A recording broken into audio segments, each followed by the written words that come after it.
Bahas Malaysia yang ngalahin Indonesia jadi negara maju duluan. Menarik. Dari station kita mau ke kedai makan tuh jaraknya 600 meter.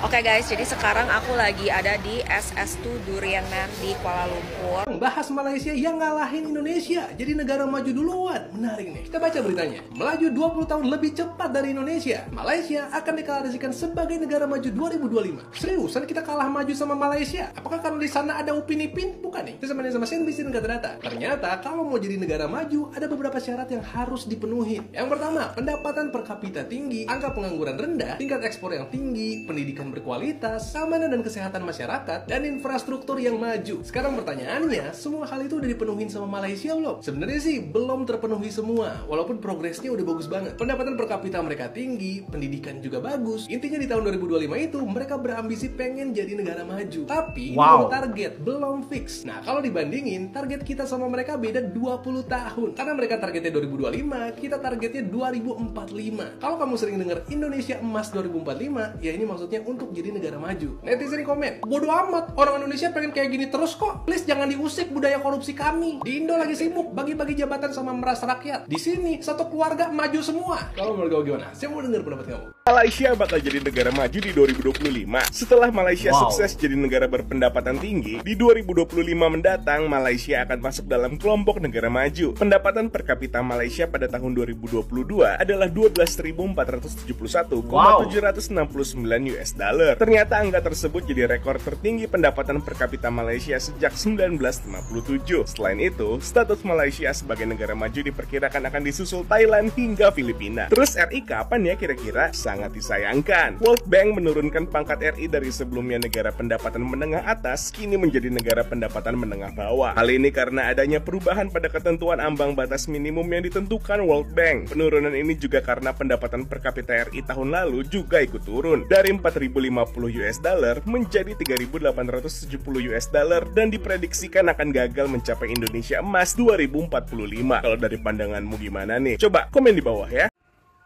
Assalamualaikum warahmatullahi wabarakatuh. Apa kabarnya sahabatku semua? Kabar gembira dari negara tetangga kita, yaitu Malaysia, yang akan menjadi sebuah negara maju di tahun 2025. Wow, sangat luar biasa sekali ya. Tentunya mari kita ucapkan selamat buat negara tetangga kita yang akan mencapai kejayaan menjadi sebuah negara maju. Dan mudah-mudahan negara kita juga segera menyusul ya. Meskipun targetnya kan Indonesia juga agak panjang, jadi menargetkan Indonesia menuju emas di tahun 2045.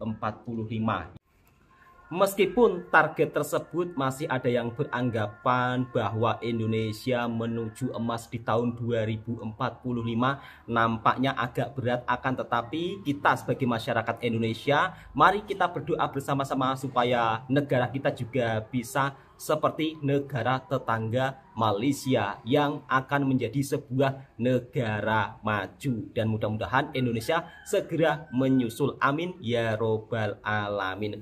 Ngomongin tentang negara tetangga kita yaitu Malaysia, ternyata tidak lepas dari orang-orang Indonesia yang banyak bekerja dan tinggal di sana.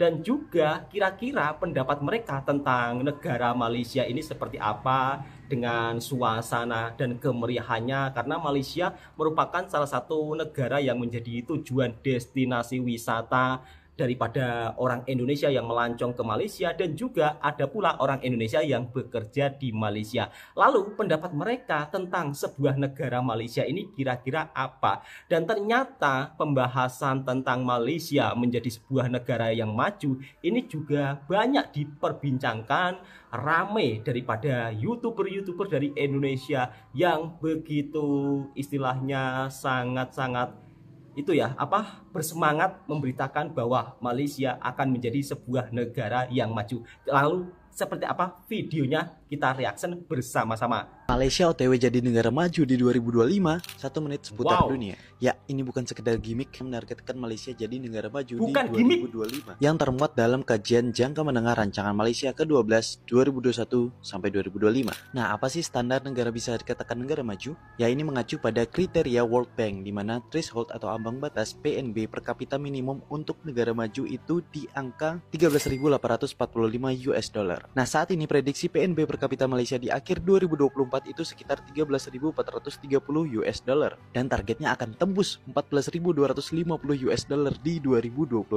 Sementara di Indonesia kita tercinta masih kisaran 5.150 US dollar di 2024 ini dan target menjadi negara majunya masih jauh di 2045 nanti. Ya, Malaysia udah ngebalap Indonesia 20 tahun lebih cepat jadi negara maju. Ya gila sih. Menurut kalian apa sih penyebab Indonesia masih jauh jadi negara maju? Coba komen di bawah.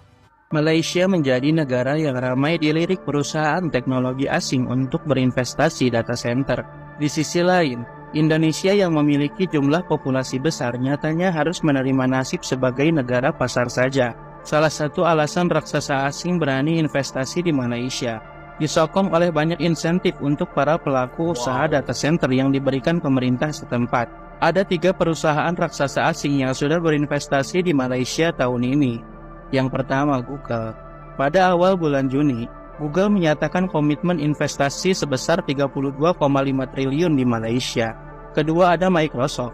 Microsoft mengatakan akan berinvestasi sebesar 35,8 triliun untuk ekspansi infrastruktur AI di Malaysia. Terbaru ByteDance yang merupakan induk TikTok berencana menggelontorkan dana sebesar 34,7 triliun untuk membangun pusat AI di Malaysia.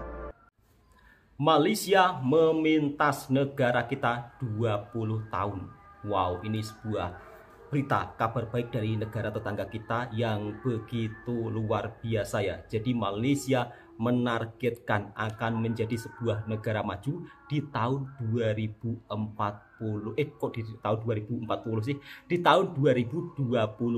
Sedangkan negara kita menargetkan Indonesia menjadi sebuah negara maju di tahun 2045. Mudah-mudahan saja sih kalau tidak ada yang korupsi. Kalau ada yang korupsi banyak-banyak tentunya kita maka akan terbelakang lagi dan terbelakang lagi. Itulah berita dari negara tetangga kita. Dari segi investor-investor perusahaan dunia pun juga ramai memilih berinvestasi di Malaysia. Wow, luar biasa sekali ya. Mari kita ucapkan selamat buat negara tetangga kita. Kalau ada sebuah negara tetangga kita yang berjaya, maka kita harus memberikan selamat dan mungkin bisa mencontohi negara tetangga tersebut. Lalu bagaimana pendapat orang Indonesia yang tinggal dan bekerja di Malaysia? Dan juga kesan-kesan pelancong daripada Indonesia yang melancong di Malaysia. Kira-kira hal apa saja yang membuat mereka merasa senang ketika berada di Malaysia? Dan tentunya Malaysia menyajikan segalanya ya, dari segi makanan dan juga suasana keindahan kotanya. Bahkan duriannya saja bisa memikat lidah orang-orang yang datang ke Malaysia, teringin nak kembali ke Malaysia. Karena durian Malaysia ini rasanya berbeda daripada durian yang lainnya. Tentunya seperti Musang King, kemudian ada lagi yang baru Tupai King. Durian-durian di Malaysia memang begitu sangat terkenal. Oke, langsung kita reaction video berikutnya. Ini saya nak jumpa kawan-kawan daripada Indonesia, kakak-kakak dan abang-abang yang dah lama kerja dekat KL. Kita nak lepak dekat Bangsar. Jom ikut saya lepak. Awal datang KL, gue benar-benar nggak tahu siapa-siapa dan nggak punya teman Indonesia sama sekali. Tapi alhamdulillahnya karena aktif di TikTok jadi tahu beberapa orang yang kerja di Malaysia. Di perjumpaan ini gue lah yang paling singkat tinggal di KL, yang lain tuh udah pada 2-5 tahun ke atas. Dan semuanya adalah pekerja, jadi gue mau interview kenapa mereka betah kerja di Malaysia. Diceritain nggak gimana awalnya kamu bisa kerja di Malaysia? Kebetulan ada senior yang udah kerja di sini, employee referral lah kayak gitu, minta untuk coba dimasukin ke sini dan ternyata ada lowongan, lolos deh waktu itu. So far apa yang kamu ngerasa enak kerja di Malaysia? Pertama tentu karena gajinya lebih tinggi, yang kedua di sini transportationnya bagus, yang ketiga gajinya lebih tinggi, itu nggak terlalu mahal.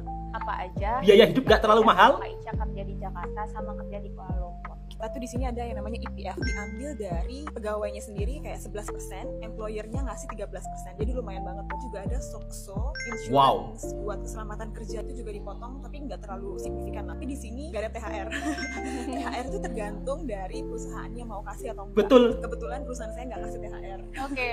Tapi yang saya lihat, yang saya dengar juga dari orang ada yang kasih. Kalau untuk THR tunjangan hari raya yang Indonesia namanya itu mandatory. Kalau saya dapat THR Kak, belum tentu tiap gitu kan. raya. Optional. Mereka bilangnya bonus raya. Bonus raya. Kamu personally lebih prefer kerja di Malaysia atau kerja di Indonesia? Aku personally untuk kerja itu prefer kerja di Kuala Lumpur, Malaysia. Lebih cuan. Karena meringgit ya. Iya. Lebih cuan kerja di KL. Beda dan lebih tinggi, jadi kita bisa saving lebih banyak.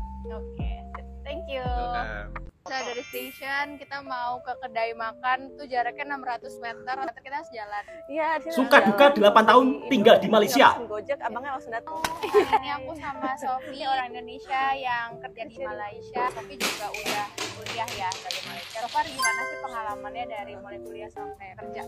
Pengalamannya sih menurut aku di sini nyaman banget ya dari dulu kuliah. Nyaman banget. Ya, di lingkungannya itu sama orang-orang di sini nggak ada kayak senioritas, kayak misalnya yang udah lebih tua itu lebih senior gitu. Bahkan kalau misalnya mereka salah juga aku bisa tegur dan kayak aku juga bisa kasih opinion. Kenapa pilih stay di Malaysia untuk kerja?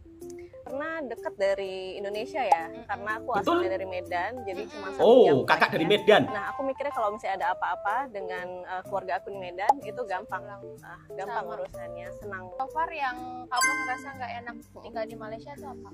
Kalau nggak enaknya itu beberapa culture itu yang pastinya beda. Misalnya kalau di sini itu berjabatan tangan itu tuh kayak nggak sopan gitu loh. Nah, sedangkan di Indonesia berjabatan tangan itu ya common dan salah satu bentuk kita tuh untuk menghargai orang lain walaupun pun berbeda jenis gitu. Nah, kalau di sini tuh nggak sopan, malah jadinya kayak nggak boleh haram gitu loh. Yang paling dikangenin tentang Indonesia pertama Gojek motor ya. Oh iya. Karena iya lagi. Ini kan juga jam gitu kan kalau misalnya pagi-pagi. Nah, jadi di sini tuh mau nggak mau ya harus jalan kaki. Waktu kerja di Jakarta dulu itu bisa naik Gojek aja paling cuma 10.000 atau 3.000. Nggak ada Gojek di Malaysia. Bye. Oke guys, jadi sekarang aku lagi ada di SS2 Durian Man di Oh, Kuala Lumpur. nyobain durian Malaysia. Mbaknya. Meja-mejanya banyak. Sorry. Keinjak. Tempatnya bersih banget. Dan ini lumayan jauh nih dari City Center. What is this? Blackthorn. Langsung dicoba Kak durian Malaysia. Kunyit mas. Kunyit mas the most expensive. Oh, kunyit mas. Wow. Kunyit emas. I wanna try both. But cannot finish. Can vacuum pack? Can. Mau manis sedikit pahit. Nah, ini kunyit emas nih. Di sini tentunya ada musangking juga. Manis sedikit pahit. Kunyit emas. Warnanya kayak hijau kuning gitu guys. Biasanya harganya cukup lumayan mahal ya. Orang di sini lebih bisa ngomong bahasa Indonesia, Melayu daripada Inggris guys. Lalu dia lihat nih harganya berapa. Jujur harga-harga di sini nggak ada artinya ke aku karena aku juga nggak tahu conversion rate-nya. Rp400.000. Kalau ini untuk harga kunyit emasnya segini. Durian kunyit emas. Ini yang blackthorn. Wow. Tuh, bener-bener gendut-gendut gitu ya guys. Warna kuning tua. Ini yang kunyit emas dia lebih kayak apa ya? Bright yellow sih. Not really orangey at all. Okay, moment of truth. This is the only thing I have been. Langsung dicoba Kak rasanya bagaimana? Also the only thing I wanted to try in Malaysia. Wow, pastinya enak dan yummy. Tunggu kan? It's so rich, creamy. It's like a pastry. Sweet, a little bit bitter, yes, a little bit in the end, but it's a perfect balance. Oke, kunyit emas. Aku bahkan nggak pernah dengar nama durian ini ya, kunyit emas. Nggak pernah denger nama durian kunyit emas, tapi rasanya enak banget. Buat orang awam kayak aku sih, semua enak-enak aja. Oh, enak-enak aja. Normal aja sih. Yang lebih normal aja gitu. Blackthorn-nya lebih kayak rounded taste gitu loh. Oh. Enak tapi kayak more bitter you think. Oke, ini blackthorn lagi. Wenak durian Malaysia kata mbaknya. Ya. This has more of that alcohol taste. Nah, itulah kesan-kesan yang dirasakan orang Indonesia ketika tinggal dan bekerja di Malaysia. Kemudian kesan-kesan hal yang sangat positif dirasakan pelancong daripada Indonesia ketika mencicipi durian daripada Malaysia. Memang durian Malaysia ini merupakan salah satu durian yang sangat enak banget, bahkan menjadi ikon daripada Malaysia seperti Musang King, Tupai King, dan durian aneka jenis lainnya ya. Jadi durian Malaysia ini juga menjadi salah satu penyebab kenapa Malaysia ramai dikunjungi para pelancong dari luar negara. Mungkin dari segi buah durian saja ini juga bisa memikat pelancong berbagai di penjuru dunia. Karena Musang King salah satu durian daripada Malaysia yang rasanya enak banget. Kemudian ada varian durian lainnya seperti Tupai King yang konon harganya mahal. Kemudian durian kunyit emas ya. Saya juga baru mendengar pertama kalinya durian kunyit emas yang dikatakan mbaknya